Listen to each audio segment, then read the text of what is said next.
Bonjour et bienvenue dans l'Instant Ingrédients by IES, votre rendez-vous trimestriel avec les experts des ingrédients pour la cosmétique, la parfumerie et les arômes. Nous espérons que vous avez passé d'agréables fêtes de fin d'année et nous prenons l'occasion pour ce nouvel épisode de podcast pour vous souhaiter une merveilleuse année 2026. Pour ce deuxième épisode, nous avons le plaisir d'accueillir Marion Fabre, directrice de site IES France, et Noël Poinsignon, directeur général adjoint. Nous allons, à travers cette interview, vous faire découvrir ou peut-être redécouvrir l'entreprise IES Ingrédients à travers son histoire, ses valeurs, ses projets et ses défis.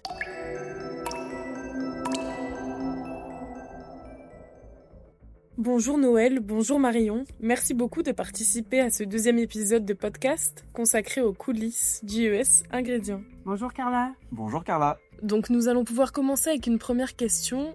Est-ce que vous pouvez nous parler de votre rôle dans l'entreprise aujourd'hui et le parcours qui vous a mené jusqu'ici ? Donc moi je suis Marion Fabre, je suis actuellement la directrice de site de la société IES Ingrédients en France. Mon parcours chez IES, il date il y a plus de 16 ans maintenant. Je suis rentrée comme technico-commerciale cosmétique et arômes. Puis j'ai pris plusieurs responsabilités au fil des années pour aujourd'hui. Gérer la totalité des équipes françaises.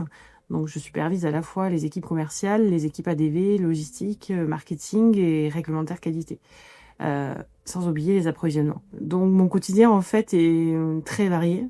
Il touche à tous les domaines de compétences et c'est un vrai plaisir d'avoir cette pluralité dans mon quotidien. Merci pour ce partage Marion. Et de ton côté Noël, comment s'est construite ton aventure professionnelle ?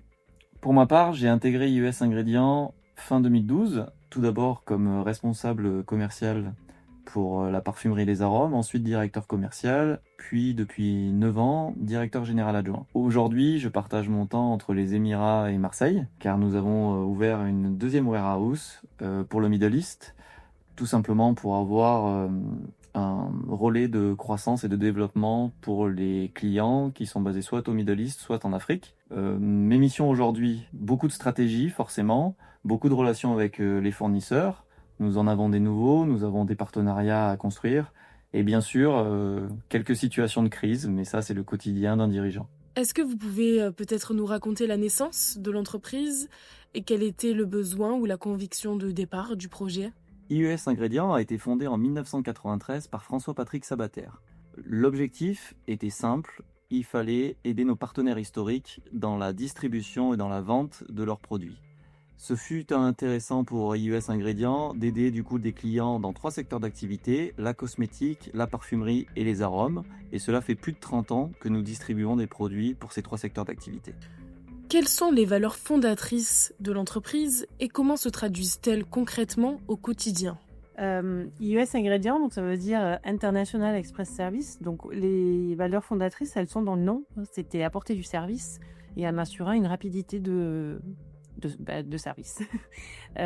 Aujourd'hui, les valeurs, elles se traduisent par le dynamisme, par l'écoute et par l'engagement, aussi bien des collaborateurs, de l'équipe dirigeante et de nos actions dans le quotidien.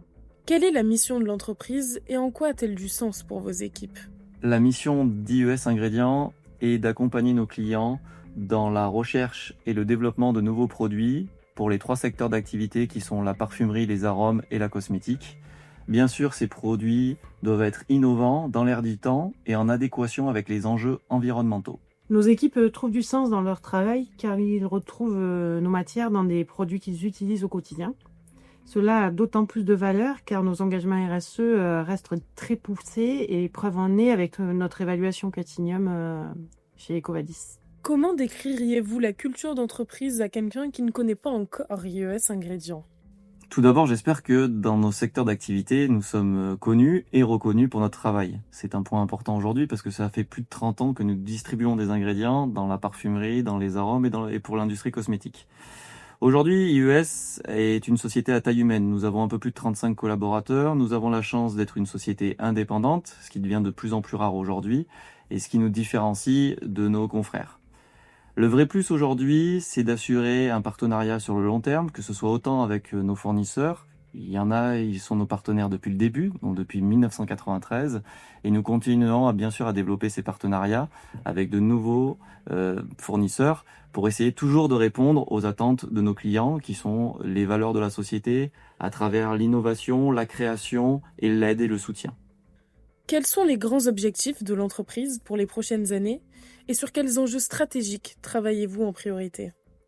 Les grands enjeux de l'entreprise pour les prochaines années, pour nous, le plus important va être l'impact environnemental. Pourquoi? Tout simplement, nous sommes parents et il est important pour les générations futures d'assurer une terre saine et pérenne. Aujourd'hui, sur les produits, bien sûr, nos partenaires font très attention à l'impact de leurs produits. Et pour IUS Ingrédients, le premier facteur est le transport. Nous avons à point d'orgue d'avoir des partenaires pour la partie logistique qui soit avec un impact environnemental le plus faible possible. Le deuxième point pour nous est le développement à l'international. Aujourd'hui, il y a beaucoup de nouveaux acteurs dans les pays émergents. Pourquoi? Et c'est un sujet très important pour IUS Ingrédients. Parce qu'il y a une centralisation des clients, que ce soit dans l'industrie des arômes, des parfums ou de la cosmétique, sur les marchés historiques. Par exemple, la France. Aujourd'hui, en fait, notre souhait et nos ambitions, en fait, c'est d'accompagner nos partenaires au quotidien en leur communiquant les infomarchés, les tendances observées sur le terrain, pour qu'ils soient toujours plus innovants et qu'ils proposent quelque chose de pertinent pour les besoins clients.